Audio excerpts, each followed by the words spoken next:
Most welcome everybody. आज का topic विभिन्न प्रतियोगी परीक्षाओं के साथ साथ लिखित परीक्षाओं के लिए अत्यंत महत्वपूर्ण है।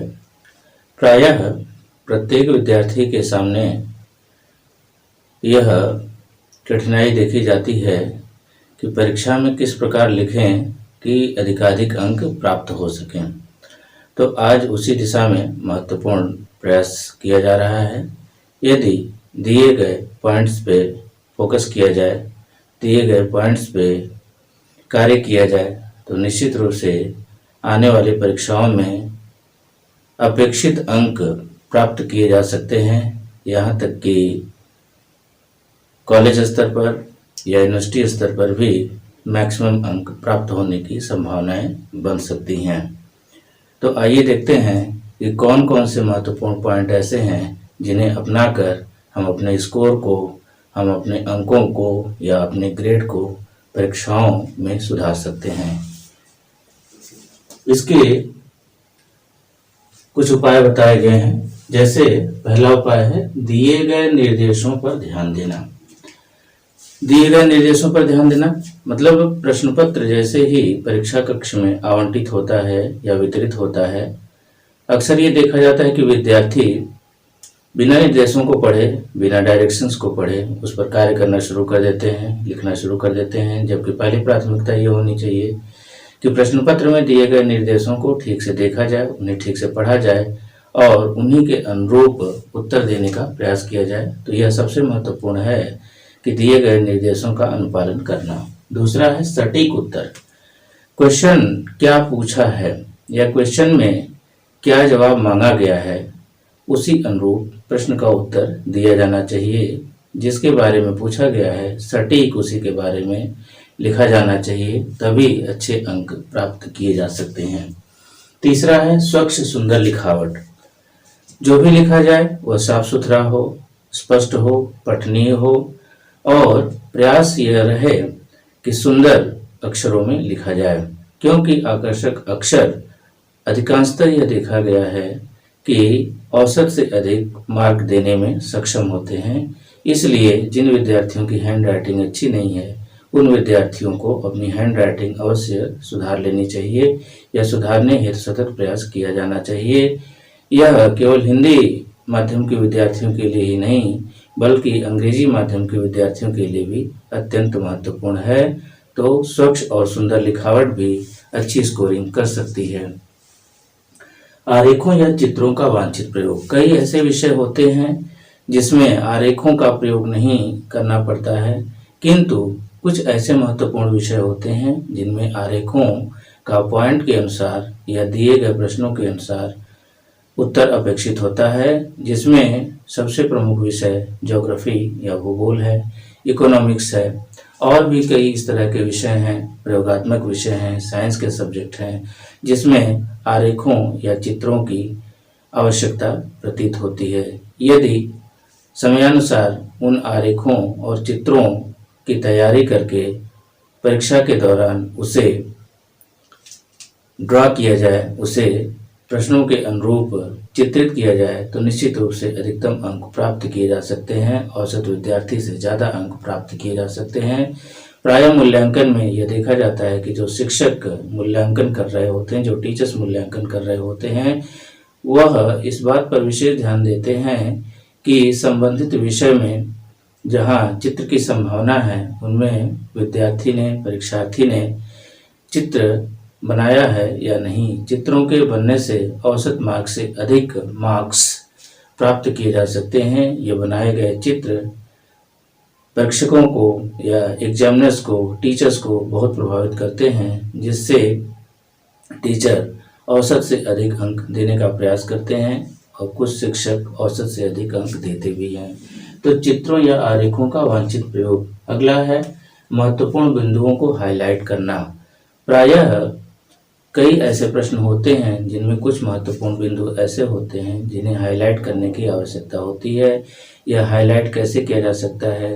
अक्सर देखा गया है कि कुछ परीक्षार्थी कलरफुल पेन का इस्तेमाल करते हैं, कुछ ब्लैक पेन का इस्तेमाल करते हैं, कुछ इन्वर्टेड कामा का इस्तेमाल करते हैं। तो इन सब माध्यमों के जरिए संबंधित पॉइंट को हाईलाइट किया जा सकता है, ताकि परीक्षक की निगाह सबसे पहले उसके ऊपर पड़े और वह अधिक अंक देने का प्रयास करे। तो महत्वपूर्ण बिंदुओं को हाईलाइट करना। इसके बाद है शब्द सीमा पर ध्यान देना। कई ऐसी परीक्षाएं होती हैं जिनमें प्रायः उत्तरों को शब्द सीमा में डिमांड की जाती है, उत्तरों की शब्द सीमा में डिमांड की जाती है। कहीं पर 50 शब्द, कहीं 200 शब्द, कहीं 500 शब्द, तो कहीं 2000 शब्द ऐसे अपेक्षित होते हैं। तो जिस खंड के लिए, जिस सेक्शन के लिए जितनी शब्द सीमा में उत्तर वांछित होता है, उतनी शब्द सीमा में उत्तर देने का प्रयास करना चाहिए और यह उत्तर पूर्णतः सटीक होना चाहिए, ताकि अधिक से अधिक स्कोरिंग हो सके। तो शब्द सीमा पर ध्यान दिया जाना चाहिए। इसके बाद है कलम का चुनाव। अक्सर ये देखा जाता है कि कुछ परीक्षार्थी रंग बिरंगे मल्टी कलर पेन का इस्तेमाल करते हैं, किंतु हमारी समझ से परीक्षा में 2 तरह के पेन का उपयोग किया जाना चाहिए, जिसमें हेडिंग के लिए ब्लैक स्केच पेन या ब्लू स्केच पेन, और उसका एनालिसिस करने के लिए बॉल पेन, नीली बॉल पेन या ब्लैक बॉल पेन, अथवा इससे भी अच्छी शाइनिंग और हैंडराइटिंग को सुंदर दिखने वाली पेन ब्लू जेल पेन या उपलब्ध हो तो फाउंटेन पेन का इस्तेमाल किया जा सकता है। वैसे विद्यार्थियों में प्रायः देखा जाता है कि वह अधिकांशतः डार्ट पेन का उपयोग करते हैं, किंतु मैंने जो अपने समय में महसूस किया अच्छे अंकों के अंतर्गत, उसमें जेल पेन का, नीली जेल पेन और ब्लैक जेल पेन का अधिकांशतः इस्तेमाल किया गया था, जिसके परिणाम स्वरूप अच्छे अंक प्राप्त हुए थे। तो पेन का चुनाव सोच समझ करके किया जाना चाहिए। कुछ विद्यार्थियों को यह देखा गया है कि वह परीक्षा में रेड पेन से भी उत्तर देते हैं, जो कि सही नहीं है। रेड पेन का उपयोग किसी भी दशा में नहीं किया जाना चाहिए। कलम का चुनाव। इसके बाद केवल बाएं तरफ मार्जिन का प्रयोग। लिखित परीक्षाओं में प्रायः देखा जाता है कि अधिकांश परीक्षार्थी दी गई कॉपियों में मार्जिन दोनों तरफ बनाते हैं। मार्जिन मतलब हाशिया। हाशिया दोनों तरफ नहीं बनाया जाना चाहिए, बल्कि बाएं साइड की तरफ हाशिया बनाया जाना चाहिए, और इस हाशिए की चौड़ाई अधिकतम 2.5 इंच होनी चाहिए। अधिकतम 2.5 इंच, 2.5 सेंटीमीटर या 1 इंच होनी चाहिए।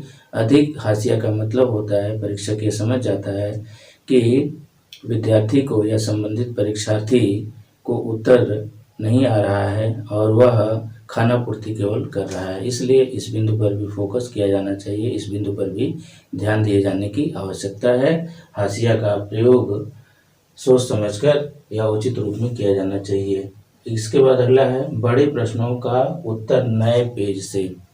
प्रायः देखा जाता है कि परीक्षार्थी जितने भी प्रश्नों के उत्तर होते हैं, वह एक प्रश्न का उत्तर समाप्त हुआ वहीं से दूसरी लाइन से उसका उत्तर भी देना शुरू कर देते हैं। उत्तर दिया भी जा सकता है, किंतु ज़्यादा उचित यह होता है कि प्रश्नों का उत्तर नए पेज से दिया जाए, नए पृष्ठ से शुरू किया जाए। इनमें भी जो बड़े प्रश्न होते हैं उनका तो पूरी तरह प्रयास किया जाना चाहिए कि उत्तर नए पृष्ठ से शुरू किया जाए। इससे जो परीक्षक होते हैं उनकी निगाह ऐसे प्रश्नों पर जल्दी पड़ती है और मूल्यांकन सही ढंग से करते हुए वो अच्छे मार्क की तरफ आकृष्ट होते हैं, अच्छे मार्क देने का प्रयास करते हैं। तो बड़े प्रश्नों का उत्तर नए पेज से दिया जाना चाहिए। इसके बाद अगला है यथास्थान अंग्रेजी शब्दों का प्रयोग। यह एक महत्वपूर्ण पॉइंट है। प्रायः परीक्षाओं में देखा जाता है कि अधिकांश परीक्षार्थी अगर हिंदी माध्यम के हैं तो केवल हिंदी के शब्दों का ही अधिकांश प्रयोग करते हैं, कर भी सकते हैं, इसमें कहीं कोई बाध्यता नहीं है। किंतु ज़्यादा आकर्षण के लिए या अधिक स्कोरिंग के लिए यदि बीच बीच में महत्वपूर्ण शब्दों का, उनकी महत्वपूर्ण शब्दों की इंग्लिश भी लिख दी जाए तो निश्चित रूप से इससे आकर्षण और बढ़ेगा और परीक्षक की समझ में यह अवश्य आएगा कि परीक्षार्थी अत्यंत ध्यानपूर्वक पढ़ने वाला है, इसलिए इसे अच्छे मार्क दिए जाएं। तो बीच बीच में अंग्रेजी के शब्दों का यथास्थान उपयोग किया जाए। कहीं अगर परिभाषा आ रही है तो उस परिभाषा को हिंदी और इंग्लिश में भी लिखा जाए। कहीं महत्वपूर्ण पॉइंट है तो उसे इंग्लिश में लिखा जाए। जो हेडिंग है उसे इंग्लिश में लिखने का प्रयास किया जाए। इसके बाद अन्य, इसके अतिरिक्त जो अन्य छोटी छोटी बातें हैं उनको भी ध्यान में रख करके अच्छे मार्क्स प्राप्त किए जा सकते हैं, अच्छे अंक प्राप्त किए जा सकते हैं। यह वीडियो केवल उच्च स्तरीय परीक्षार्थियों के लिए ही नहीं है, बल्कि यह प्राथमिक स्तर से लेकर के या जूनियर स्तर से लेकर के उच्च स्तरीय कक्षाओं तक जितने भी परीक्षार्थी हैं सबके लिए महत्वपूर्ण है। निश्चित रूप से इसे अधिक से अधिक लोगों में या संबंधित परीक्षार्थियों में शेयर किया जाना चाहिए, ताकि अधिक से अधिक लोग अपने उत्तरों की संरचना में सुधार कर करके अपने उत्तरों की जो वर्तमान स्थिति है, जो वर्तमान दशा है, उसमें सुधार कर करके अच्छे मार्क्स प्राप्त कर सकें। हार्दिक शुभकामनाएं। धन्यवाद।